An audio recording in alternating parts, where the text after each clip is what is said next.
खवा दे। और ये हम पढ़ रहे थे आईपीसी की धाराओं के बारे में पढ़ रहे थे।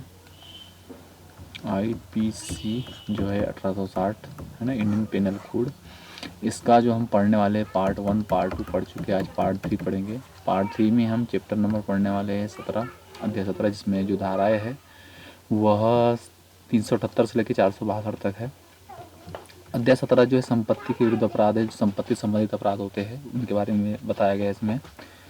तो इसमें सबसे पहले मैं आपको उसको अगर हम समझे तो इस लाइन समझ सकते हैं कि सबसे पहले ये है, ये 3 चीज़ें हैं संपत्ति संबंधित। आपने देखा होगा चोरी, आर्टिकल नंबर 378 चोरी को दिखाता है। उद्यापन मतलब होता है कि किसी की सहमति के बिना उसको डराना धमकाना, जैसे कि बताता होता है रुको, मतलब धमकाने की जो होती है, जहाँ पे बाद में जो संपत्ति है बाद में मिलती है। जैसे कि मुझे दे देना, नहीं तो मैं तुझे मार दूंगा, या मैं तुझे तेरे परिवार को क्षति पहुंचाऊंगा, ये मुझे चाहिए। डरा धमका कर चीज़ें लेना, जिसमें जो संपत्ति है बाद में मिलती है, ये डराना धमकाना, तो ये उद्यापन होता है। इसको टॉर्सन भी बोलते हैं ना, टॉर्सन। और एक लूट होता है। लूट कब होती है कि आप आए और आपको संपत्ति तुरंत मिल जाती है। जैसे कि आप आए, आपने जैसे उसके गले पे चाकू रख दिया, उसको बोला कि मुझे ये चाहिए, अगर आपने नहीं दिया तो आपको मार दूंगा, या डराना धमकाना, उस कंडीशन पे अगर सामान, तो उसको लूट बोलते हैं। चोरी में वहाँ पे आदमी नहीं होता है, वहाँ पे कोई इंसान नहीं होता है, आदमी चोरी करके निकल जाता है किसी की गैर मौजूदगी में या किसी की अनुपस्थिति में। तो चोरी जो होती है उसका उल्लेख आर्टिकल 378 में, ठीक है। चोरी का जो दंड है, ठीक है, ये जो दंड है, अगर नॉर्मल चोरी होती है तो 379, 3 वर्ष की चोरी, 3 वर्ष तक की सज़ा। अगर मान के चलो किसी निवास स्थान से अगर वो होती है तो इसमें है सेक्शन 380 जो बोलता है उसे 7 वर्ष की सज़ा। यदि कोई घर है, वहाँ कोई निवास स्थान है, कोई रहता है, वहाँ आपने चोरी की तो आपको 7 वर्ष की सज़ा हो सकती है, ठीक है। यदि कोई नौकर चोरी करता है तो उस कंडीशन में भी 7 वर्ष की सज़ा होगी, ठीक है। यदि चोरी कर रहे हैं, 382 सेक्शन ये बोलता है कि अगर आप चोरी कर रहे हो और वहाँ किसी की मृत्यु कारित हो जाती है तो भैया आपको उस इस कंडीशन पे हानि होती है या मृत्यु हो जाती है या चोट पहुँचती है तो 10 वर्ष की सज़ा मिलती है। ये दंड है, क्लियर है। 378 में चोरी के बारे में, चोरी के बारे में जो दंड है, ये प्रमुख चीज़ें हैं, ये दंड है। वैसे 382 हो चुका है। अब आता है उद्यापन, मतलब होता है कि टॉर्चर, मतलब आप किसी को डरा धमका रहे हो कि भैया पहुंचा देना, नहीं तो मैं तुझे मार दूंगा, उस कंडीशन पे। तो इस चीज़ का जो दंड है वो है 384 से लेके 389 तक है। और दंड में जो है इसमें ज़्यादा बड़ा दंड नहीं है, डराना धमकाना, यहाँ वो क्षति और भय देता है, क्षति का पहुँचाता नहीं, तो इस कंडीशन में खाली 3 वर्ष की सज़ा होती है, ठीक है, 384 के हिसाब से, ठीक है, सेक्शन नंबर 384। और जैसे उद्यापन मतलब रंगदारी होता है, जैसे रंगदारी दिखाते हैं ना, ऐसा कर लेना डराना, उस तरीके का। अब लूट पे आ जाते हैं, तो लूट में जो दंड है, दंड का उल्लेख मिलेगा आपको 392 से लेकर 394 तक, ठीक है। 392 बोलता है 10 वर्ष की सज़ा, ठीक है।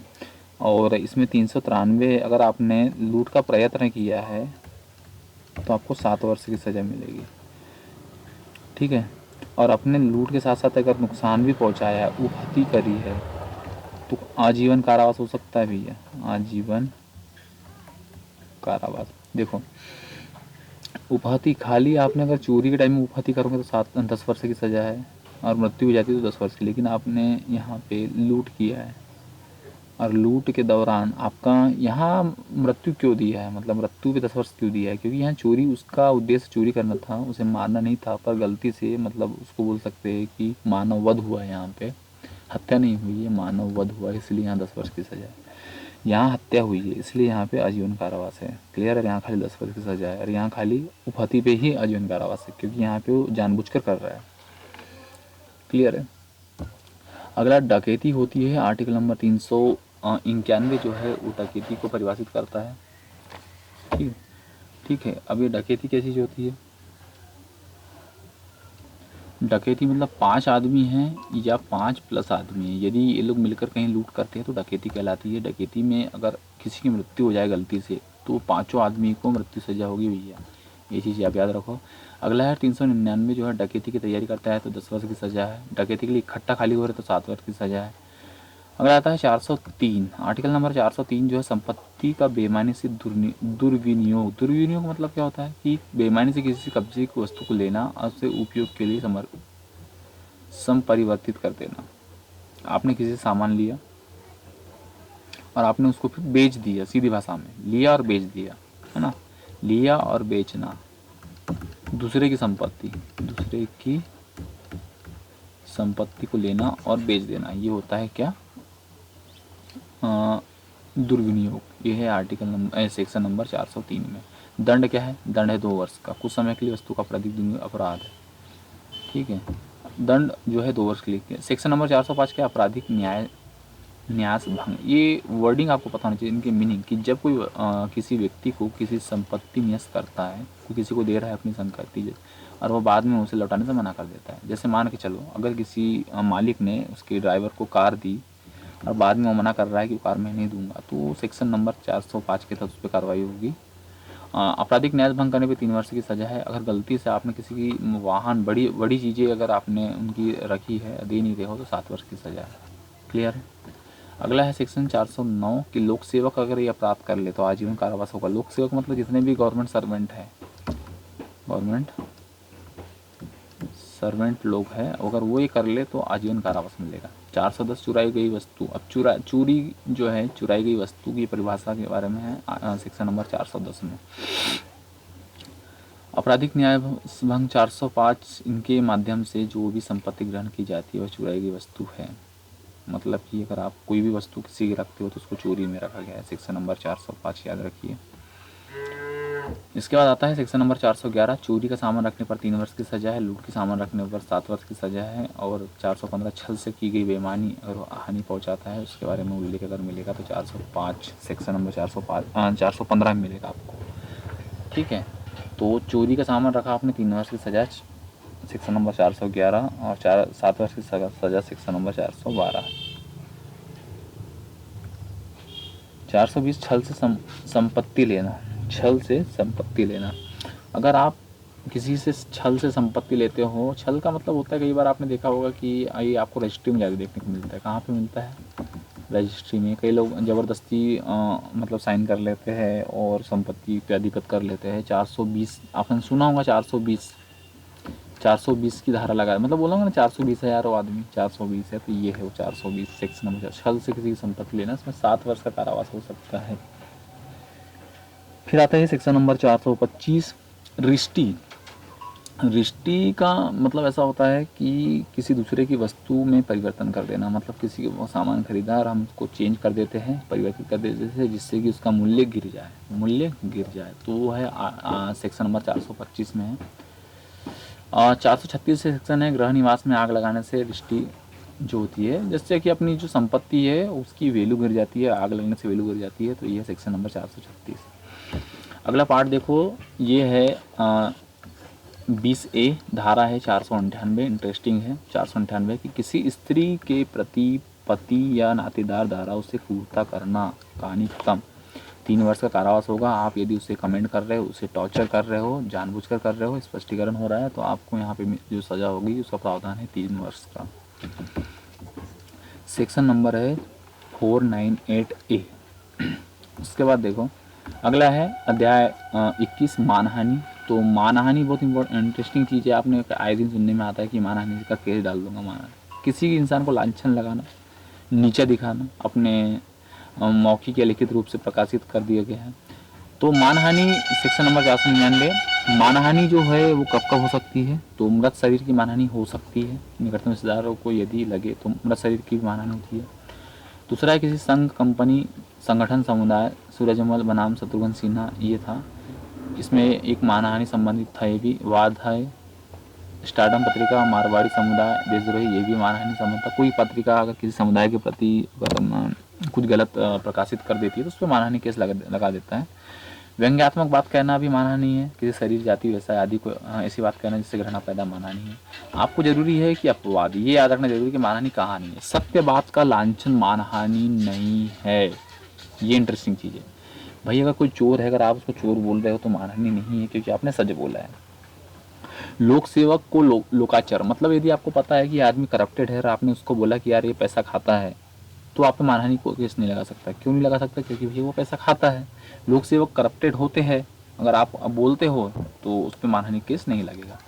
लोक प्रश्न के संबंध में किसी व्यक्ति का आचरण, मतलब कि अगर कैरेक्टर पहले से ही है कि भैया गोडसे ने गांधी की हत्या करी तो वो हत्यारा है। क्या है वो? हत्यारा है।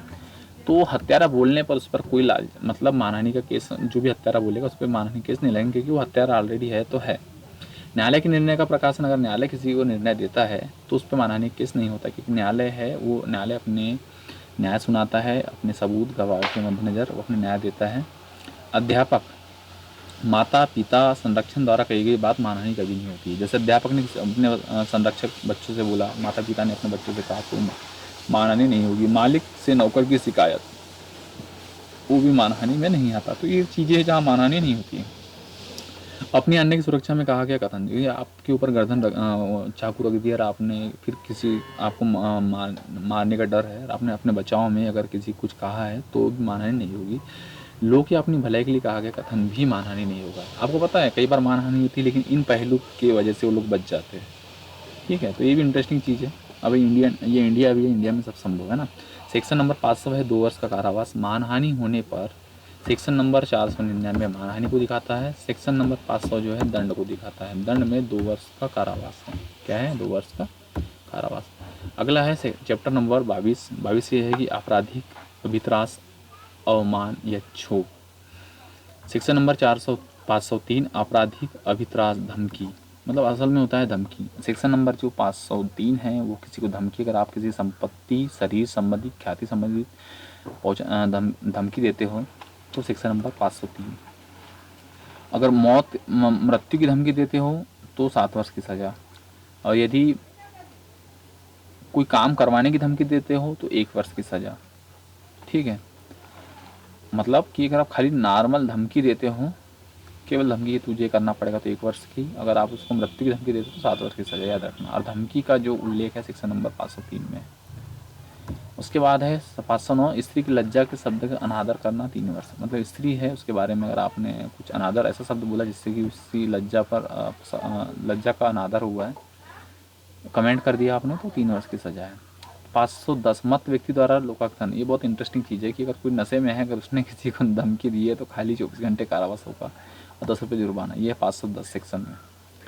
लास्ट वन है अध्याय 23 अपराधों को करने के प्रयत्न, अगर आप कोई अपराध उस पर कोशिश कर रहे हो उसके लिए है सेक्शन नंबर जो 511 आजीवन कारावास, अन्य कारावास से दंड। मतलब कि कहना का मतलब इतना है कि आप मृत्यु हो रही है किसी की, आप वो काम कर रहे हो, आप ऐसा आप कर रहे हो काम जिससे कि किसी मतलब आप किसी को मारने की का प्रयत्न कर रहे थे जिससे कि आजीवन कारावास होता है, तो उस कंडीशन में आपको जैसे कि प्लानिंग कर रहे हो कि उसको मारना है, मतलब ऐसा कोई करता आपके द्वारा जैसे कि आपको दंड जो है वो आजीवन कारावास मिले या अन्य कारावास से दंडनीय अपराधों करने का प्रयत्न, मतलब कि ऐसा कोई आपका अपराध जिससे आपको आजीवन कारावास मिले, तो इस कंडीशन पे अगर आपने उसको करने का प्रयास किया है तो प्रयास पर तो आपको आजीवन कारावास हो सकता है सेम, या 2 वर्ष की सजा हो सकती है। ये दंड है, ये सेक्शन नंबर 511। तो इस प्रकार से हमारे प्रमुख जो आईपीसी की धारा थी वो कंप्लीट हुई। मिलते हैं, गुड लक।